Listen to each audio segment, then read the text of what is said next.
Hello, and welcome to our Ducking Farms.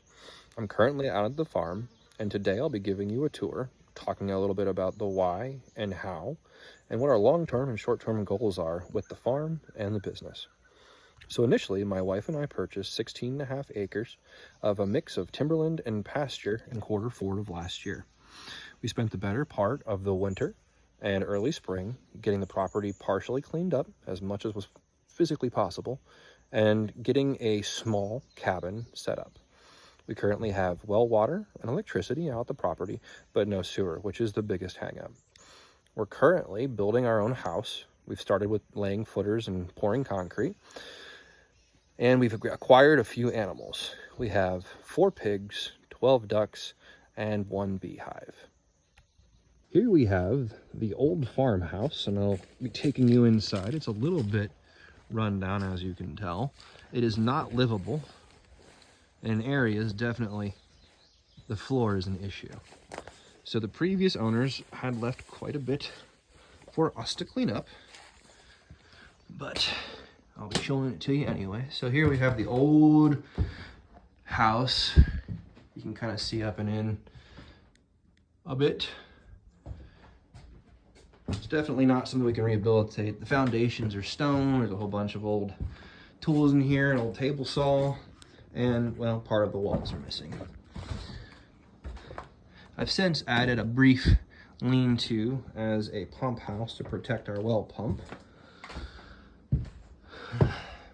And all kinds of interesting things in here that we found. The property used to be my wife's grandfather's, but it left the family, and we have since repurchased the 16.5 acres. You can see there's quite a bit that we have to still deal with, but we don't have any large equipment, so loading it on the trailers and burying it would be a bit of a challenge. There's an old chicken coop over here. We recently had about a month and a half of rain, so everything's kind of overgrown.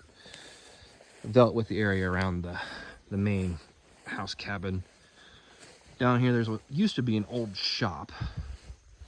And then back in the back here we have our pig pen. And over there is where I built the little structure to cover the well so it didn't freeze out during the winter. Got a small garden that we attempted to plant, but there's too much rain, so the weeds overtook it. We don't have any large equipment or lawnmowers, like riding lawnmowers, so I've been doing it by push mower, which is doable, but it definitely takes a bit more effort. We've been scavenging various pieces of old equipment that may be reusable. Got an old feeder over here. Then we got our pig farm area in here. We've got 1 male and 3 females. The large female that was in the back there, she is from the same litter as the male, so she'll be getting processed here in a month or so. And the 2 little females, we'll keep them around, possibly breed some piggies if everything goes well. We initially bought 3 pigs, but the neighbors' potbelly pigs broke into the enclosure and they ended up escaping for the better part of 2 months. These 2 came back when we were ready to have to try to hunt them down to salvage a little bit of the investment, but they're getting used to us. We stopped out today to redo their wallow because it had evaporated with all of the extreme heat here in the southern United States. Their pen is approximately 100 by 60, so they've got a decent little area, and they got their gravity-fed water system here. It took 3 or 4 attempts to pig-proof it because they kept pulling the hose out, which would drain all 270 gallons. So the one thing is the property's got a whole bunch of scrap and junk around. We're working on getting it all collected, and there's a bunch of tin and whatnot, so, salvage what you can. And then, get rid of the rest whenever we can. We need to pick up a trailer, a riding lawnmower, and a tractor, but that requires resources. And all of our resources we had allocated for equipment purchase went into buying the back 10 acres whenever we pick that up. So we have about a 3.5 acre section over here of pasture. The back 10 just got mowed down for hay because the neighbor runs hay on the property, since we don't have the equipment to do so. I'm taking you up to where the build site is for the house. We're starting off with a 700 square foot cabin, and then doing a modular approach where we can add additional wings. And thus far we've got 2/3 of the footers poured, so we're getting the footers poured. We did 2 by 2 by 2 holes. We're adding the footers, then we're going to do piers and then build the rest of the structure. And like I said, lots of rain, so I got to get this all, you know, mowed back down so we can make it pretty. And we can go back down here to the lower half of the 6.5. So the nice thing about the property, we've got several wells on it, a couple springs, and a creek. And since we own the property on both sides of the creek, and it's not transversable, or navigable, I should say, then, you know, we own it. We can do what we need to do with it for riparian and non-riparian uses. Then over here, we've got the previous owner's old deer stand. And then we can wade our way back in here. You can tell the deer have been all over here. We've jumped a couple of them out of here. And since it's southern United States, ticks are really bad too. So make sure you're always covered up, bug spray, and looking for snakes as well. There's definitely copperheads about, and the occasional rattlesnake. But there's an old collapsed barn over here that we gotta eventually remove and salvage what we can. There's some tin roofing in there and all that. The poke has really grown up into a forest, so it's kind of hard to see at the moment. A bunch of old stuff in there. Like, if we could burn it would be fine, except for the fact there's no really way to put the water out because the hose doesn't reach over here. Put the fire out. We found some old cast iron stoves. We took one of those back to the house, and then over here there is a cement pad with an old barn, if we can reach it. My wife and I are only typically out here on the weekends, so upkeep on the briars and some of this is more of a challenge. It's all about allocating what time you have to the appropriate endeavors. So you can see, there's a decent little building in here. The blackberries are really shot up. Did a little bit of blackberry harvesting last week. But there's some old tables and some furniture and went on here for the antiques folks. An old hollowed out TV core. But yeah, so eventually we'll probably use this base, maybe salvage the frame and put up a new building, either whether we end up doing this for the eventual goats, sheeps type setups, or if we use this for a small production facility. Sooner or later we'll move our ducks out here. They're currently in town at our main house. And then if we head this way, we can go down into the creek. Just gotta get to a good area. Spiders galore everywhere. The property does have lots of black walnut. Here's one. And kind of this whole grove area in front of us is pretty much walnut. Planted a few pecan trees over here. Long term, I'd like to phase the walnut out for the pecan trees. Then we've got a shagbark hickory here, and all throughout the timber area, there's an intermix of oak, hickory, both shagbark and the standard hickories. There's another small black walnut, old truck frame that I'm sure we'll have to break down eventually. And this kind of leads down into a nice little valley. kind of drops, you know, 80 plus feet from top of it to the bottom. Head down in here. And kind of all throughout the woods you may end up finding old scrap vehicles, whatnot. There used to be an old car shop out here, so there's all kinds of tires and bits of vehicles throughout the property. So just kind of gotta keep an eye out. Been trying to collect them and get them all hauled up so that eventually we can get all that out here. So we got our nice little creek area. So there's several waterfalls, like I said, you know, like 80 foot a drop. It's not anything that's super deep, so it's not navigable and therefore private property. But there's some nice little shallow pools, lots of crayfish, all that kind of stuff. There's an upper half on the 10 acres over there that you've got another connection point.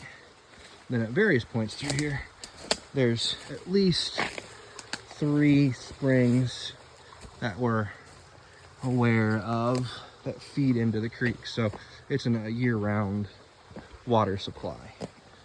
Eventually, we're gonna get a gazebo or something down here and make a full-on walking path. And you know, if I have my way, we'll build a water wheel. But definitely kind of beautiful, idyllic excuse me, little area you want to get out of the temperature. And then we can take this up over to the back section. You just gotta kind of hoof it a little bit. So the short-term goal is to get a duck house built on the back half in the spring area, get our drakes moved out here, and we'll keep our laying. All right, so we kind of lost video there, got ran out of space. So we've deleted it and we've made some more room. So I'm currently heading up the back spring. I'm gonna take you over to the 10 acres and kind of show you what that's all about. So we're kind of heading up the side spring here. And this leads up to, side stream. This leads up to there's a spring that kind of connects in. And this is gonna tie in to a runoff that cuts across the upper 10 acres. So in this part of the woods, we've got a whole bunch of cedar, and there's some oak and a bunch of hickory. There's a cedar tree.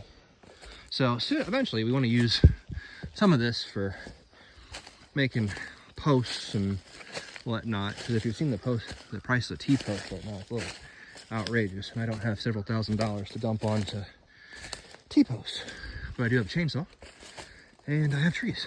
So that will be probably the most cost-effective way to deal with that. So we're coming out in the clearing over here.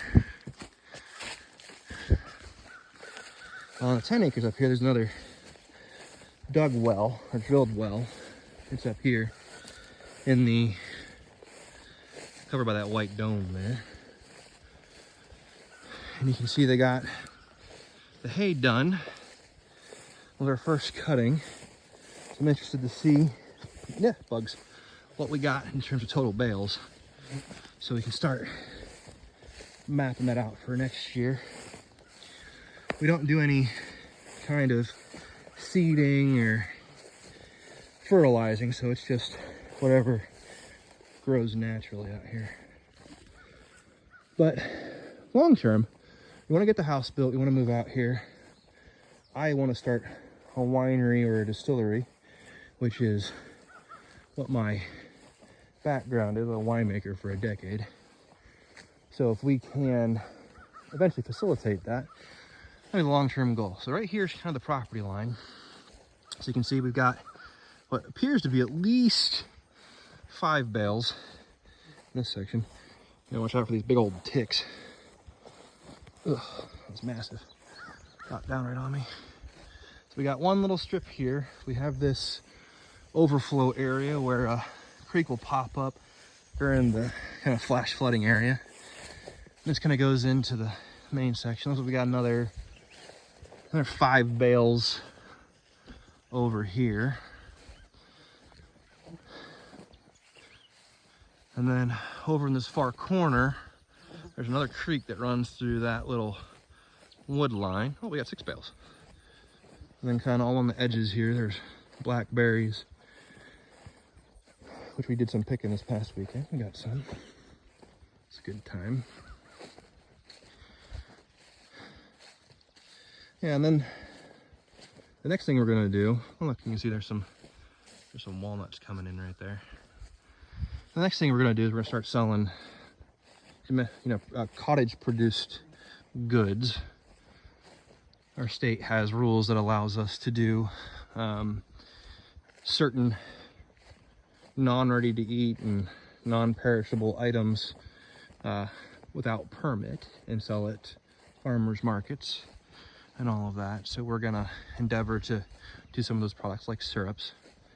We collected sap from the walnut trees this year, but winter was abbreviated, so we didn't get a big yield on that. But we did make a bunch of hickory bark extract syrup, simple syrup 1-to-1. You make a tea out of your hickory bark. So over here, we got another 4. So it looks like 15 bales off the property, which is pretty good.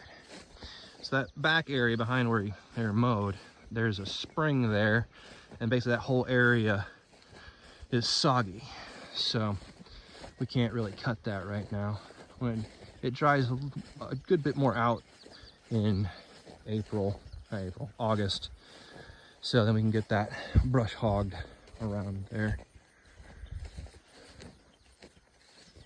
We need to cut a gate in over here because the person that sold it to us kept a small cutout. So there's no direct access at the moment. So one of these tree line areas will be where we throw a gate so we can start getting over here.